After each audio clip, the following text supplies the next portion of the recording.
హల్లెలూయా. అందరికీ వందనాలమ్మా. ఈరోజు ప్రసంగము దావీదు కీర్తనలు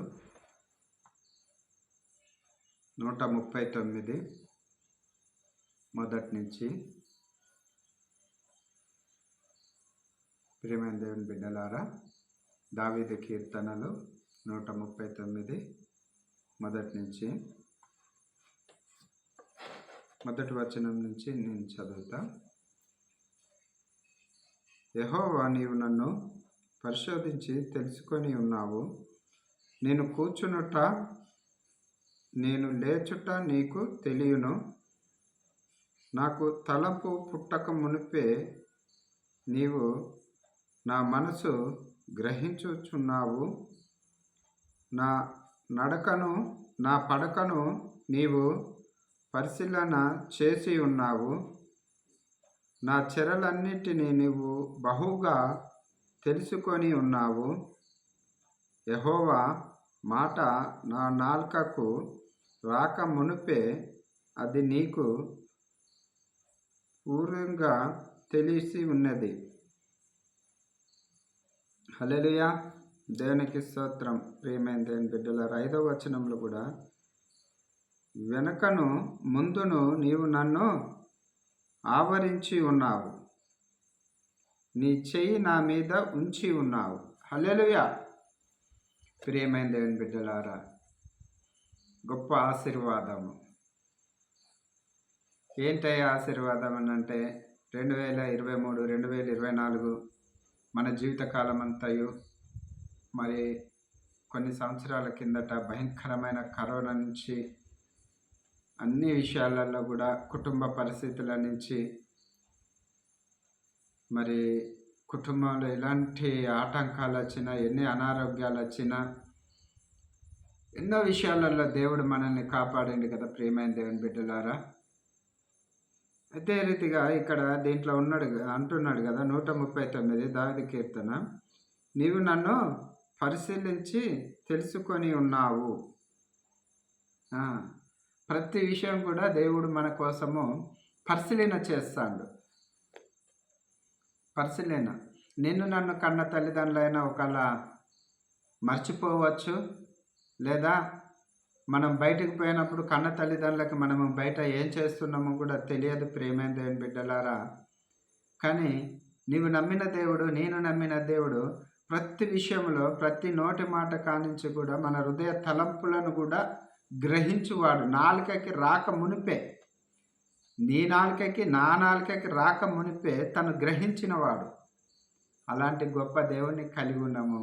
దేవుని చేతులకి వెళ్ళి ఎక్కడికి తప్పించుకొని పోతాం? దేవుడు ఆశీర్వాదం లేదని ఎట్లా అనుకుంటాము? ప్రియమైన దేవుని బిడ్డలారా, ఈ 2025లో దేవుడు ఎంతటి చక్కటి అవకాశం ఇచ్చిండు కదా. ఈ రోజుకి ఇంకా సజీవ లెక్కలు ఉన్నాము అని అంటే ఆయన కృప కాదా? ఆయన ఆశీర్వాదం కాదా? కదా. ఆయన చూడు, ఇక్కడ 5వ వచనంలో, వెనకను ముందును నీవు నన్ను ఆవరించి ఉన్నావు. వెనక ముందు. దేవునికే స్తోత్రం. ప్రతి విషయంలో ఆయన మనల్ని ఆదరిస్తున్నాడు, నడిపిస్తున్నాడు. మన ప్రయాణాలలో, మన చేతి పనులందు, మన గృహంలో, అది బిడ్డల విషయంలో కావచ్చు, గృహ యజమానురాల విషయాలలో కావచ్చు, యజమానుడి విషయంలో కావచ్చు. నువ్వు ప్రార్థన చేసేది కూడా అతనికి తెలుసు, దేవునికి. ప్రేమైన దేవుని బిడ్డలారా, పిలిచినవాడు నమ్మతగినవాడు. నీ స్నేహితుడైనా నీ దగ్గర నీతోటి కొంత దూరం వచ్చి తర్వాత నాకు పని ఉన్నదని తిరిగి వెళ్ళిపోతాడేమో, కానీ నీ దేవుడు ఆ రీతికి వెళ్ళిపోడు. ప్రియమైన దేవుని బిడ్డలారా, నువ్వు ఎంత దూరం వెళ్తావో, నీ ప్రయాణం ఎక్కడ దాకా అక్కడ దాకా వెళ్ళినాక మళ్ళీ నీ గృహానికి తీసుకొని వచ్చేది నీ దేవుడే. అలాంటి దేవుణ్ణి మనం ఏ రీతిగా మర్చిపోతాము? ఈ 2025లో ఆయన ఆశీర్వాదాలు అన్నీ మనకున్నాయి. కష్టాలు ఉన్నవా? దేవుడు కృప ఉంది. ప్రయాణాలలో ఉన్నవా? దేవుడు ఆదరణ ఉంది. దుఃఖంతో ఉన్నవా? ఓదార్చువాడు ఆయనే. అయ్యో, నాకు సహాయం చేసేవారే లేరనుకుంటున్నావా? సహాయం చేయవాడు కూడా ఆయనే. ఆకాశ పక్షులను చూడండి, అవి విత్తవు, కొయ్యవు, అవిటిని పోషించిన వాడు మిమ్మల్ని పోషించలేడా? అవిటికంటే మీరు శ్రేష్ఠులు కాదా అని దేవుడు తెలియజేసిండు కదా ప్రియమైన దేవుని బిడ్డలారా. నీ కన్నీటి బిందును తుడుచువాడాయనే. ఒకవేళ గర్భఫలం లేదని చింతించుచున్నావా? తగిన సమయానికి గర్భఫలం ఇస్తాడు. వివాహం విషయంలో బాధపడుతున్నావా? వివాహం విషయంలో చేస్తాడు. ఉద్యోగం విషయంలో బాధపడుతున్నావా? ఉద్యోగం విషయంలో చేస్తాడు. ట్రాన్స్ఫర్ విషయంలో బాధపడుతున్నావా?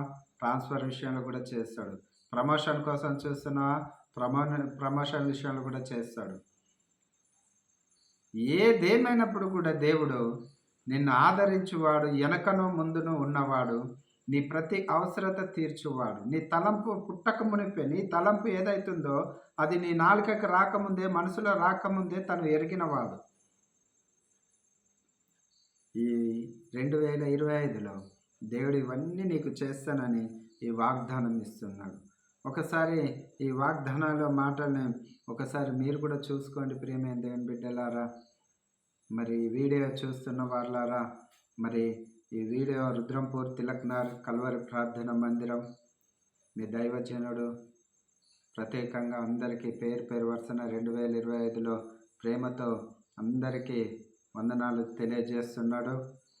మరి ఈ మందిరంలో మరి ప్రతి గురువారం కూడా ప్రార్థన, ఉపవాస ప్రార్థన జరుగుద్ది. అనేక మంది వస్తున్నారు. ఇక్కడ మహా అద్భుతంగా వారు సంతోషిస్తున్నారు. వారు కోరుకున్నది దేవుడు నెరవేరుస్తున్నాడు. దేవునికే మహిమది. ప్రియమైన దేవుని బిడ్డలారా, ఒకసారి జ్ఞాపకం చేసుకోండి. దేవునితో ఉన్న వారికి ఏ కొదవ లేదు, ఏ కొదవ లేదు. ఎట్లయ్యా, మేము ఎన్ని సంవత్సరాలు అయింది, మేము ప్రార్థన చేస్తున్నాము, ఉపవాసం ఉంటున్నాము, అయినప్పుడు కూడా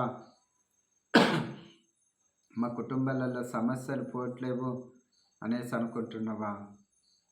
నీ ధైర్యమే నిన్ను బలపరుస్తుంది.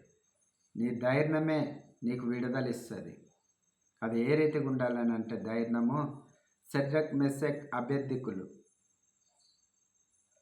ఏ రాజు అయితే మాట్లాడినప్పుడు రాజుతో సామరస్యంగా మాట్లాడి, రాజా, ఈ బొమ్మకి మేము నమస్కారము చెయ్యము, ఒకవేళ మీరు అగ్నిగుండంలో పడవేసినా పర్లేదు, కానీ అగ్నిగుండం నుంచి రక్షించుటకు మేము నమ్మిన దేవుడు సమర్థుడు, నా దేవుడు సమర్థుడు. ఒకవేళ రక్షించకపోయినా పర్లేదు, కానీ మీరు పెట్టిన ప్రతిమకు మేము నమస్కారము చెయ్యము. ఎంత గొప్ప మాట! ఆ రాజు కోపం వచ్చింది కదా, ఆ సమయంలో ఉద్రేకపడ్డాడు కదా. ఈ భూమి నాది కదా, ఈ దేశమే నాది కదా, నాదే కదా పరిపాలన, నాకంట మించిన వాడు ఉన్నాడు కదా, నేనే దేవుని కదా అనుకున్నాడు కదా. ప్రియమైన దేవుని బిడ్డలారా, షడ్రక్ మెషక్ అబేద్నెగోల్ని అగ్నిగుండంలో వేసిన మనుషులు కాలిపోయినారు. ఆ రాజు ఏంటి వీళ్ళు కేకలేయట్లేరు, ఏంటి మొత్తుకోవట్లేరు అని దగ్గరికి వచ్చి చూస్తే ఆనందంగా ఉన్నారు, సంతోషకరంగా ఉన్నారు. వారు ఎంతమందిని వేసిండ్రు? 3 వేసిండ్రు. అక్కడ 4వ వాడు ఉన్నాడు. అదే దేవుని కృప. నువ్వు ఏ పరిస్థితిలో ఉన్నా కూడా అద్భుతములు చేయవాడు. అదే రాజు బయటికి తీపిచ్చిండు, అన్ని పరిశీలన చేసిండు, చాటింపు చేసిండు. ఇక నుంచి యెహోవే దేవుడు. షడ్రక్ మెషక్ అబేద్నెగోలు ఏ దేవుడిని అయితే ఆరాధిస్తున్నారో మనమందరం కూడా అదే దేవుడిని ఆరాధించాలి. ఈ దేవుడు తప్పితే ఏరే దేవుడు లేడు, ఏరే బొమ్మకు నమస్కారం చేయకూడదని చెప్పిండు. హల్లెలూయా. నీ జీవితంలో, నా జీవితంలో ఆ సాక్ష్యం ఉండాలనే దేవుడు ఈ 2025లో మన నుంచి ఉన్నాడు. మరి ఆయన బిడ్డలుగా మన ధర్మాన్ని మనం ఏం నెరవేరుద్దాం? ఒకసారి ఆలోచన చేసుకుందాం. దేవుడి ఇట్టి మాటల్ని దీవించి ఆశీర్వదించునుగాక. ఆమేన్.